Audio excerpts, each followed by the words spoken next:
Mi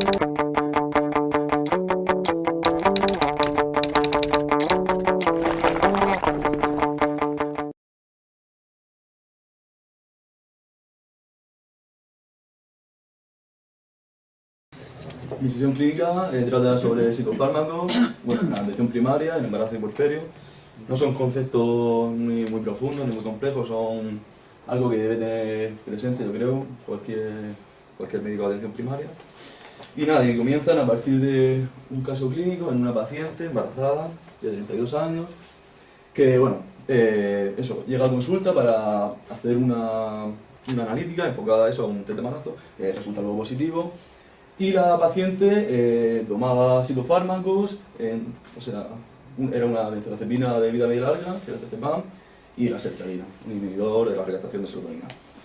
Bueno, ante esta situación me surge la pregunta de cómo llevar una paciente psiquiátrica medicada durante su embarazo, y a partir de eso desarrollo la sesión clínica. Vamos a empezar con unos conceptos básicos de la fisiología embarazada, que son muy generales. Se produce el entrecimiento del vaciamiento gástrico, de la movilidad, aumenta el volumen de distribución, también aumenta el metabolismo hepático, el filtrado glomerular, y se produce una menor capacidad de unión a proteínas plasmáticas. Bueno, entre los principales riesgos, este no es de patología psiquiátrica, pero es muy importante que lo tengamos en cuenta, que es la teratogénesis, que se va a producir sobre todo en el primer y segundo trimestre. No va a haber riesgo en las 2 primeras semanas, pero a partir de entonces, sobre todo en las 15 primeras semanas, de la tercera a la 15, debemos tenerlo mucho en cuenta. Hay un deterioro del sistema nervioso central y del corazón, miembros, ojos, oídos. Sobre la cuarta o octava semana tenemos que tenerlo bastante en cuenta.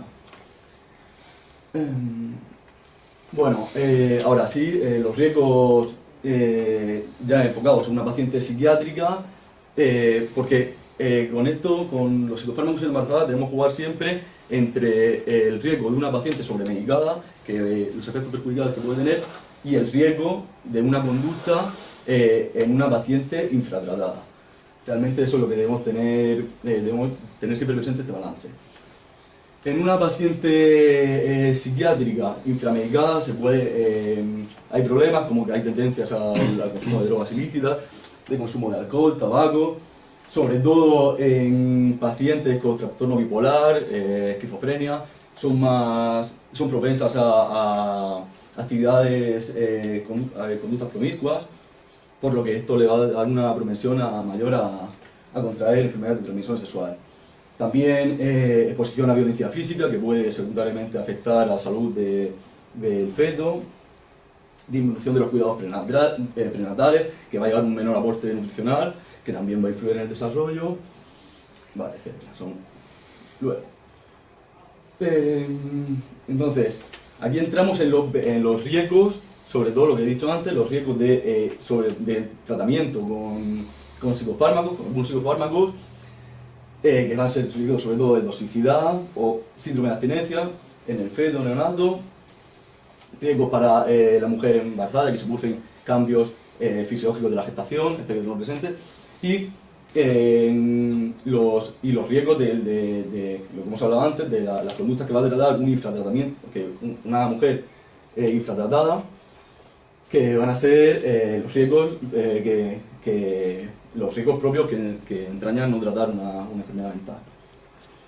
Bueno, aquí ya entrando en los fármacos, esto es una tabla de la Asociación Norteamericana de Medicina Preventiva, en la que aparecen un nivel de evidencia A, que son estudios controlados que demuestran que hay ausencia de riesgo. Esto no hay en ningún fármaco, no hay ningún psicofármaco en el que se demuestre la ausencia de riesgo.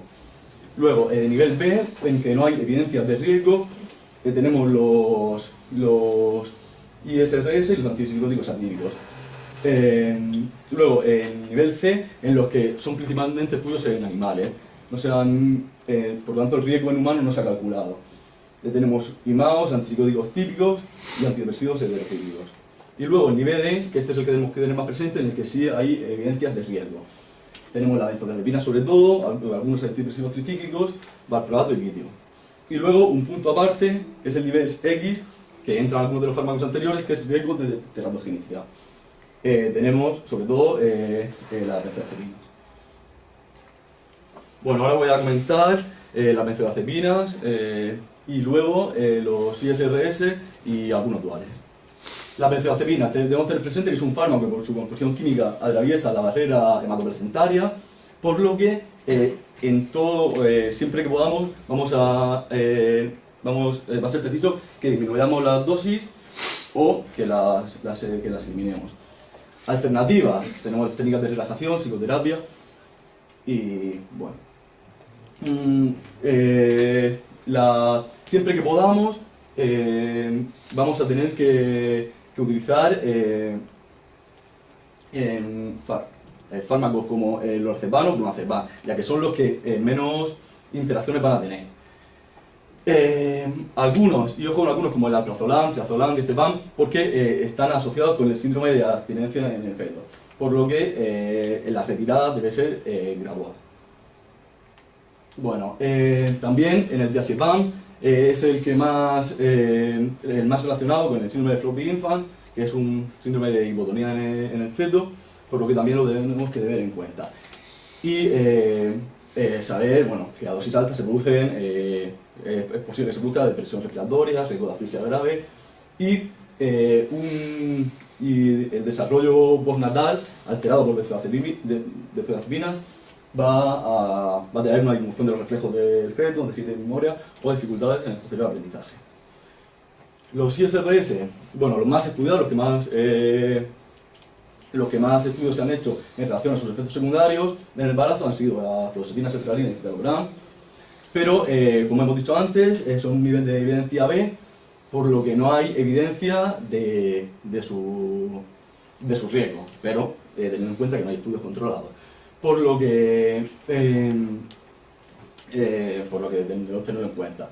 Principal problema, el síntoma de discontinuación, que no es más que el síndrome de abstinencia, inhibidores de la recaptación de serotonina, que va a traer como síntomas principales la taquicardia, la agitación.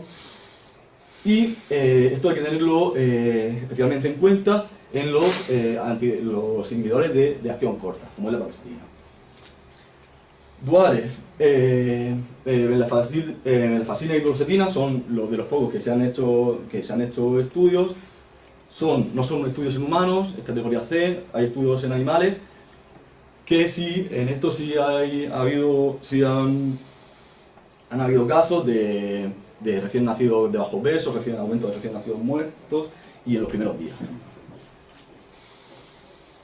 Bueno, y ahora unas nociones sobre el puerperio, que se deben centrar principalmente en tener en cuenta, todos lo sabéis, pero tenéis que tenerlo en cuenta, que la excreción de los psicofármacos, de los psicofármacos y de muchos otros fármacos es por la lactancia. Una de las vías de excreción es la lactancia. Por lo que hay médicos que tienen especial predisposición a recomendar la lactancia, pero hay que tenerlo en cuenta, evitar fanatismos. Y en casos marcados es recomendable incluso suspender la lactancia en un determinado momento o evaluar la lactancia mixta. Bueno, la bibliografía son sobre todo páginas web de las que he sacado la información. Y bueno, ya que abajo hay una web que es para médicos, vamos, que la conoceréis todos supongo, que os informa de los fármacos, de los efectos que pueden tener en este libro. Y nada, muchas gracias. Muy bien.